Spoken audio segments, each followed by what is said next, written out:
ka-Elbainatics dyan. May isi-share ako sa inyo guys. Yan, nagluluto almusal. Ayan ang almusal natin, pancake. So, ang secret natin guys, ito lang. Ito yung ginamit natin ng butter flavor. Spray natin sa fan. Tapos, ito ang ginamit ni Habi guys, ang sarap. Ito lang. At saka, dinagdagan ng itlog. Hindi na natin kailangan ng peanut butter o kaya syrup. Hindi na kailangan natin ang syrup at peanut butter. Hindi na guys. Dati gumagamit na yun ng ganyan.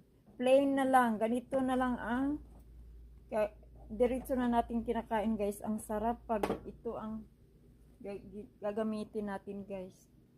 Yan ang ginamit na ni Habi. Dinagdagan lang niya ng itlog. Yan guys. Yan ang